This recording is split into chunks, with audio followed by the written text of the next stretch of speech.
Now, everybody, welcome to an edition of Swing Time with a very good friend of mine, Aaron Cox. Aaron, how are you doing, my friend? How you going? Yeah, good mate. Yourself? Yes, not too shabby, not too shabby. Now, what we want to do, Aaron, we want to have a bit of a laugh at the minute. We can't get out on the course, so we just want to bring a smile to the golfing community at the minute and find out about you. So, Aaron Cox, how are you involved in golf? I am the assistant pro at Blackwell Grange Golf Club up in Darlington, up in the northeast. I've been there since January of 2019. So obviously my accent, I'm from Australia. So I G'day, mate. arrived. I'm not quite the northeast. I don't have the Geordie accent as yet, but I'm trying to develop it.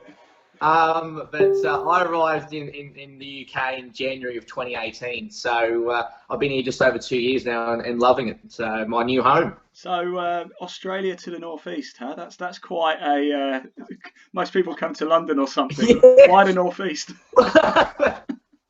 Well, when I first arrived in England, I was actually based in Essex. Okay. I was actually working just down near Stansted Airport. Is at Elsenham Golf and Leisure, now Golf World Stansted. So I was there for 12 months just teaching. They had a junior academy of over 300 kids per week. So it was a big eye-opener to junior golf, definitely in England. And then I moved up north, just for another new challenge. And now I've built my own junior academy. Started with 8 kids this time last year, and now I've got 105 per week. So, but yeah, just a new chapter in England. Really loving it. I'm going to tell you a little something. I'm pleased you said that. Elsenham Golf and Leisure is quite close to me as well, because about 10 years ago I used to work for a fitness marketing company, and I was assigned to Elsenham Golf and Leisure back then to promote the gym. So I know it very, very well. Ah, yes. Yeah, I know that gym. I've been there many, many times. I use that gym for many of my lessons. Good man, good man. So, Aaron, let's talk about your current club at the minute. Where did you say it was? Sorry. So Blackwell Grange Golf Club in Blackwell Darlington. Grange. What's so great about it? Oh, look, I think it's because of the facilities. The membership is very strong.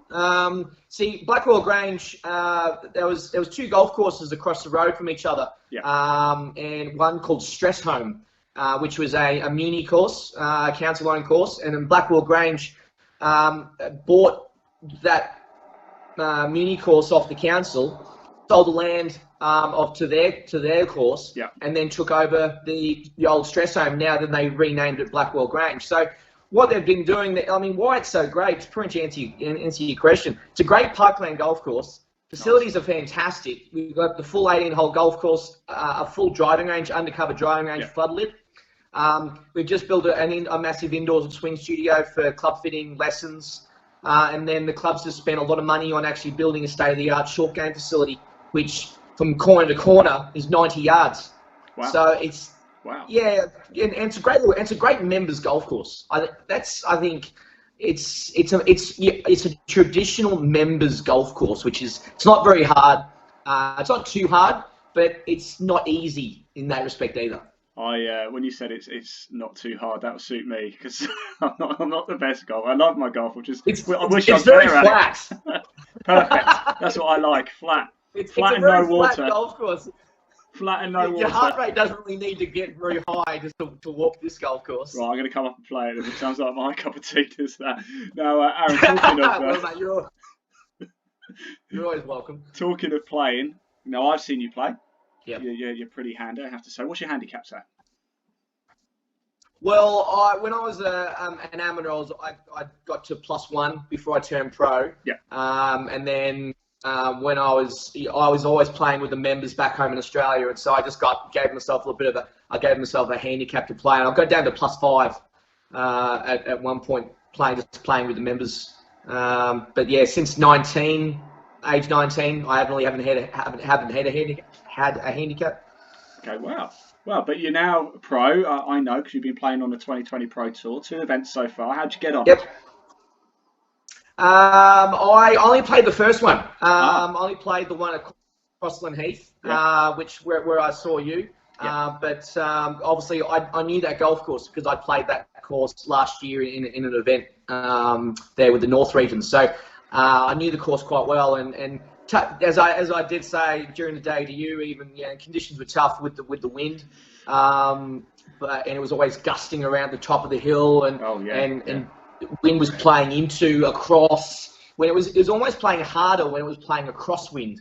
Yeah. Because you didn't know how much you need to either aim left or aim right and play for the wind, because sometimes you just had to try and play with it, as I said. So I was very surprised when, no, I can't say that. I wasn't surprised when I saw 7 under come in, because I knew it was probably going to happen. But I think the fun part of that day was actually meeting Marcus Armitage. I'd finished, and he was sitting next to the clubhouse waiting for the first tee as he was crossing over.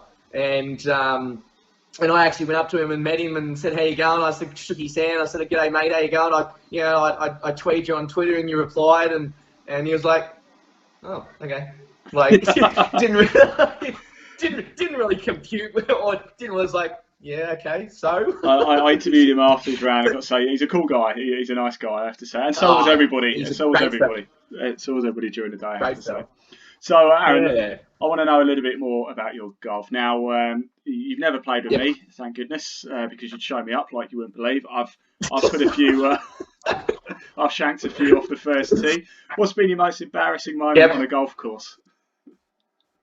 Most embarrassing moment on the golf course, I would probably have to say, I cold topped a shot. I was in the last round of I'm pretty sure it was the last round of the Vanuatu Open.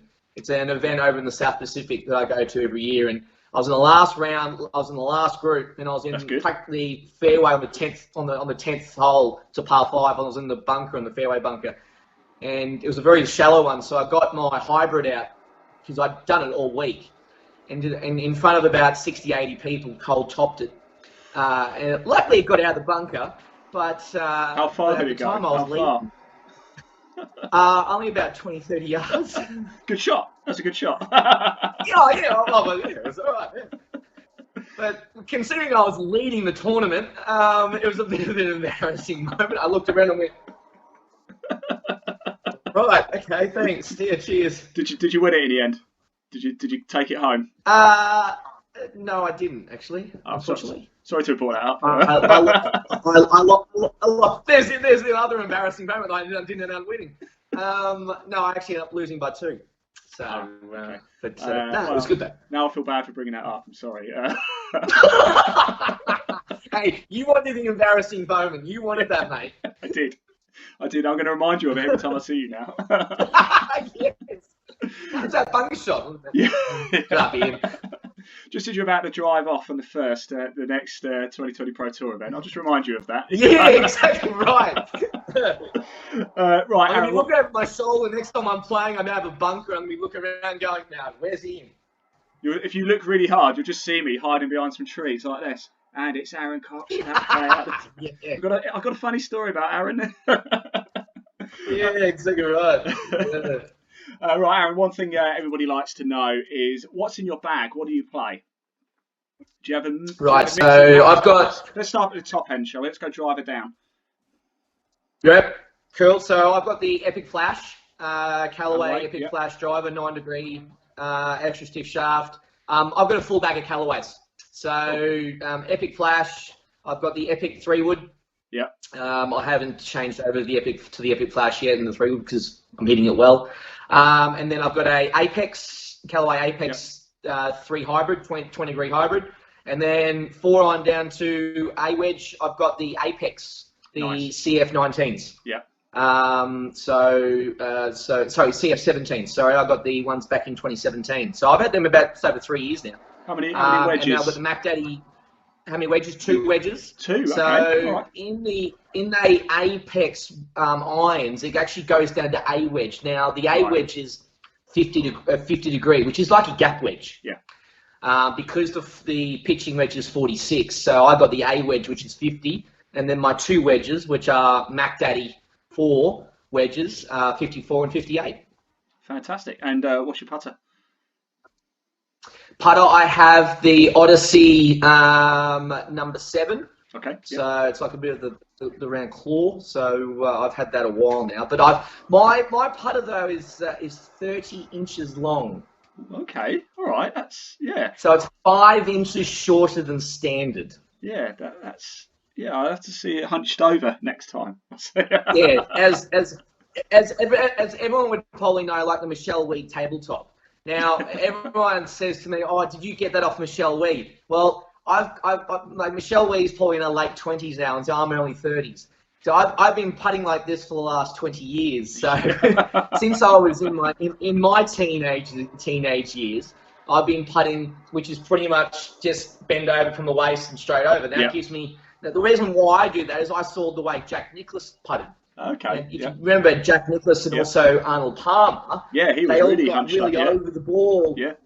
and got their head directly over the golf ball, which meant their arms hung directly below them. Yeah. Gives you a lot better, as they say, tabletop, a lot better in the ways of your pendulum. Yeah. So that's pretty much why I've been putting like since I was about 34. So over 20 years I've been putting like that and never really changed. I've changed putters, but I've never changed my action. What's the longest putt you've ever sunk then? Oh, I'd probably have to say about a 60-footer. 60-footer? Blimey, good one. Yeah, Jeez. 60-footer, yeah. Well read, or was it completely fluke? Oh, definitely completely fluke. You can't take that. I mean, the only recent long putt that I have sunk, and that was a 40-footer. I was over in Portugal in November last year, and I was on the 11th hole around Villa Sol and the par 5, and I put my second shot onto the front edge of the green. The pin was obviously back right, and it was only a 40-foot putt, and drained it. So that's been probably the longest putt I've had in recent times. I would have, if I was you, I'd have said, I got everything just right, the roll out, everything just spot on, exact, just comes naturally, Absolutely. Well, I mean, sometimes you can do that, but I mean, when I sunk that 40-foot putt, I was running around the green because that was an eagle. I was just running and jumping around the green and giving all my guys high fives. So it's just. Here's another one for you then. Talking fluke, although that might be harsh to be fair. How many hole-in-ones have you had? Hole-in-ones. I've had 2. Hey, nice. I've had 2, but unfortunately, I've never seen them go in. Oh, okay. So same hole, same golf course. Oh wow. Okay. Yeah. Jeez. Only a couple of years apart. So the 18th hole at a golf course in Brisbane called Caboolture Golf Club near the Sunshine Coast. Okay.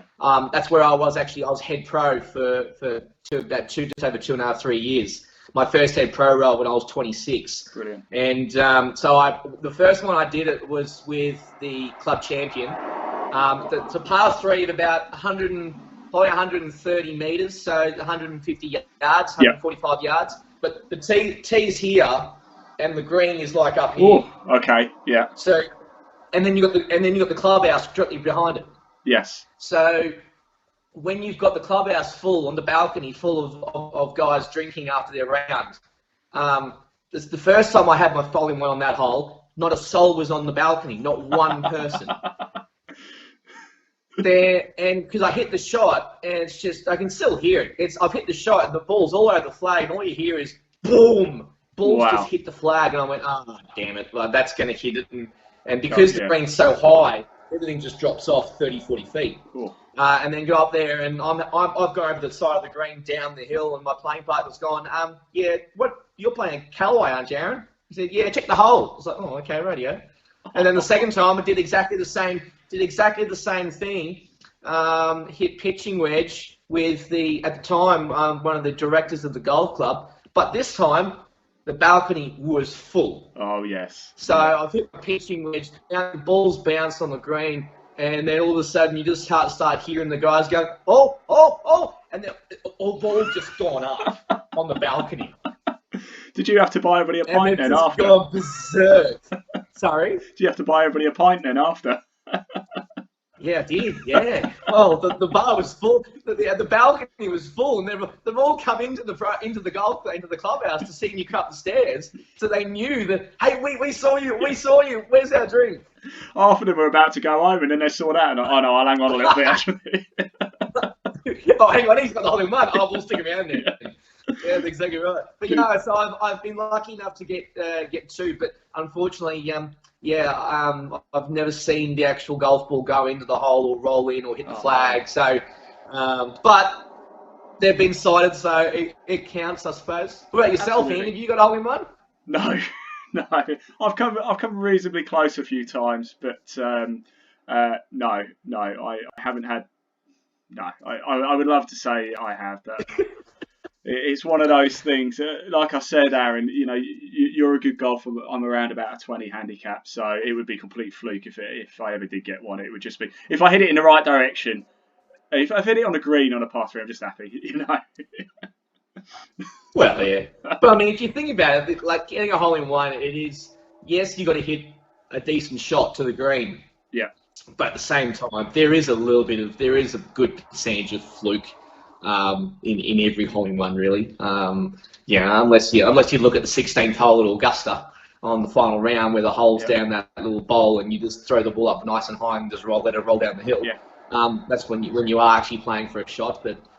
There is although you're trying to get it in, aren't you, on a par 3? You are trying, so it's not as if it's not completely fluke. You are aiming for the hole, so Absolutely. Right. Second shot on a par 4. Yeah. Second shot on a par 5. You're all aiming for the hole, aren't you? Well, I'm not normally anywhere near the green on a second shot on a par 5, but so no. For you professionals, yes, but for us mere mortals, then no, I'm afraid not. Maybe on the fourth, I'm going for it. Right, Aaron, we're in lockdown at the minute, as you know, so it's been a little bit difficult. How are you staying in shape? How are you keeping your golfing going? Do you have a garden at home? You're able to do some practice?